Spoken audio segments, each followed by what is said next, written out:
Hey guys, my name is Miss Darlene, and I'm going to read Chapter 7 of the book Restart. He did it! The crazy fool actually did it. We're gathered around the smart board in Mr. Leo's room watching how to clean your tricycle on YouTube. I've got to hand it to Brendan. When he sets his mind on something, he follows through, even if the entire video club told him to take a hike. And you know what? He knocked it out of the park. I've never seen anything so funny. It's a wonder he didn't get himself killed, but he's very much alive, beaming like a proud papa, and he premieres his work to rave reviews from the club.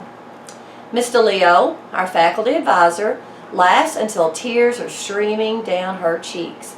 Brendan, how could you even dream of doing such a thing?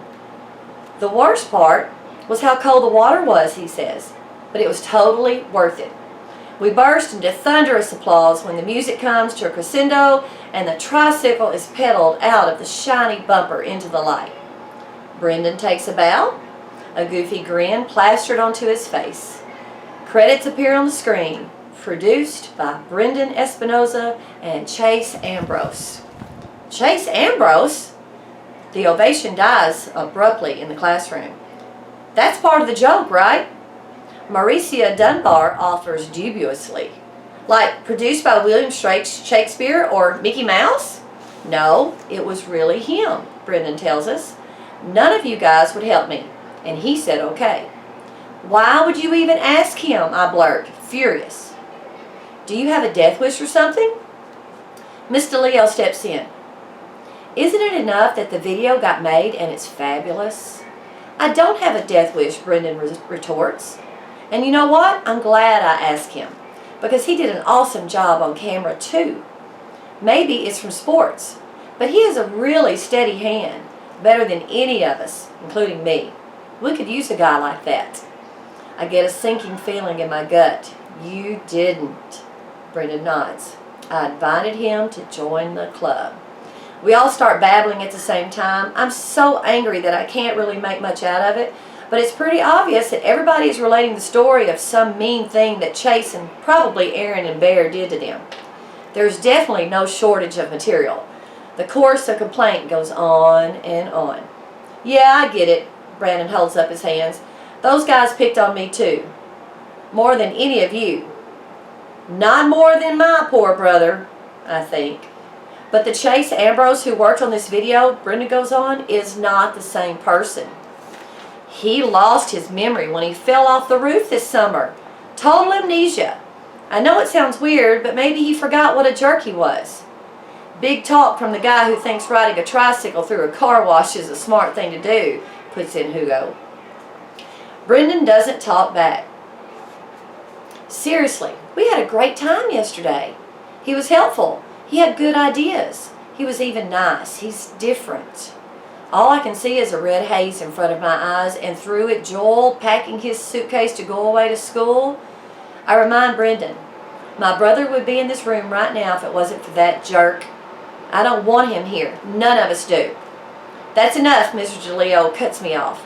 School clubs are open to everyone. We don't pick and choose. If this boy wants to be a member, then we take him in. It's as simple as that. The atmosphere in the room is supercharged. Rage from me, defiance from Brendan, firmness from the teacher, and varying degrees of protest and discontent and uneasy from everyone else. It boils around us when a voice from the doorway asks, "Am I late? What did I miss?" It's him, the enemy. He enters the room, tentative but smiling, and here I am, unarmed, without my trusty tub of frozen yogurt.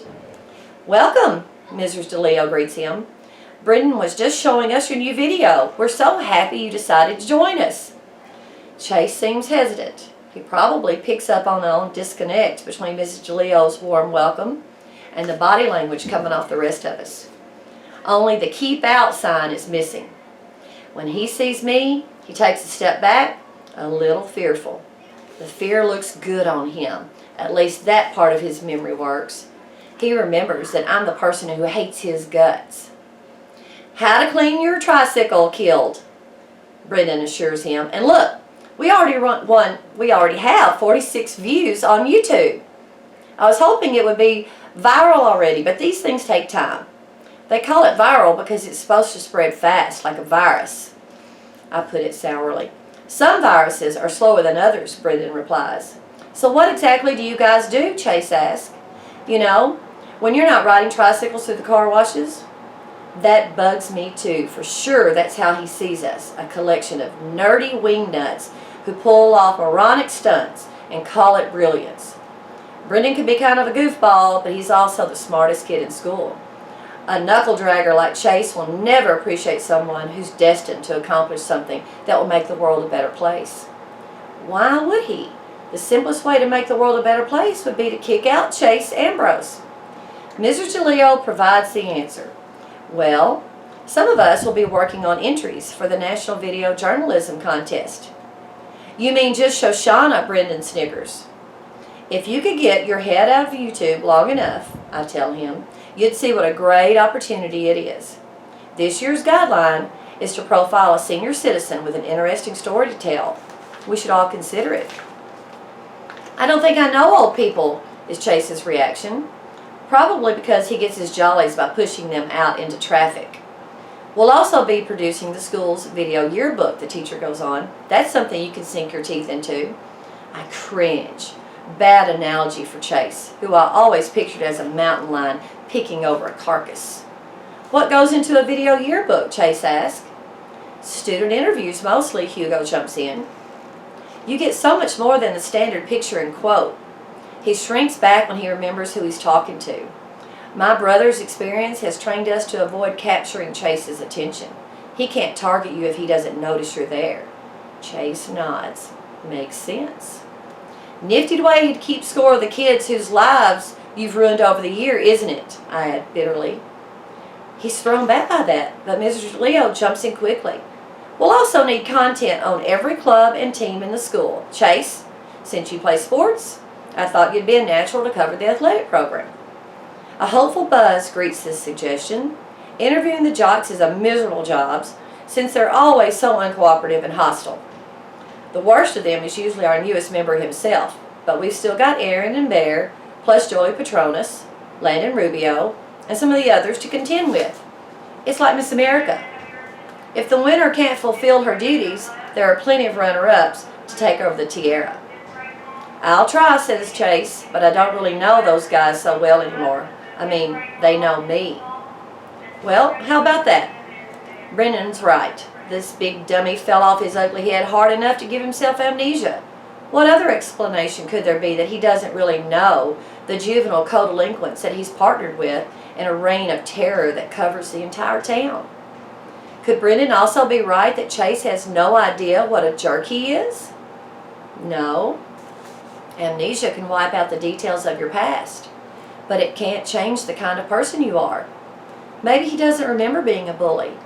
He might have no clue that he tortured Joel to the point where he had no choice but to leave town.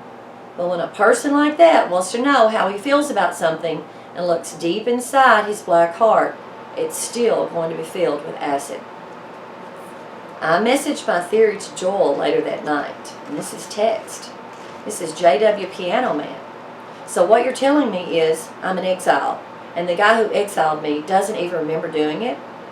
As Shoshana 466 says, that's what they say.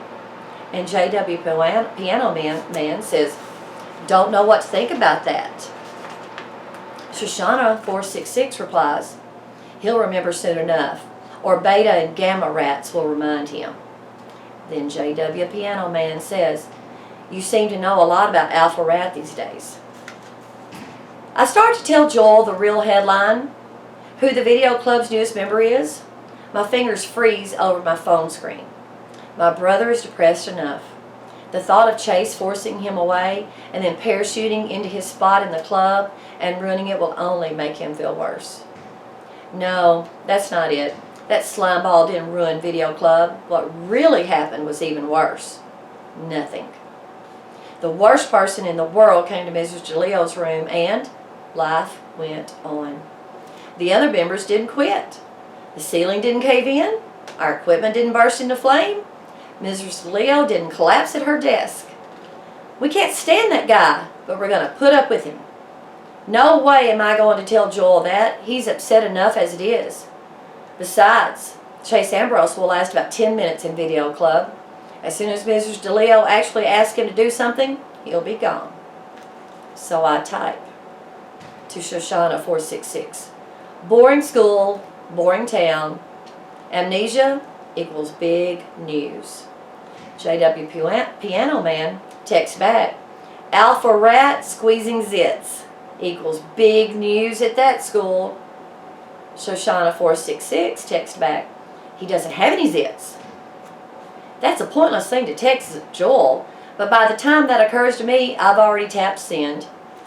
And JW Piano Man texts back. HMS, kids are such morons. Shoshana 466 text. Melton, kids any better? And JW Piano Man says, no. It's as if a deep chasm opens up in my stomach. I don't want to make him feel worse, but it needs to be said. Shoshana 466 texts back. Come on, little bro. You were miserable at home. JW Piano Man texts back. At least there I was special. Here I'm just another second-rate piano player. I think of Chase and I want to explode. I've enjoyed reading this to you guys. I hope you enjoyed it.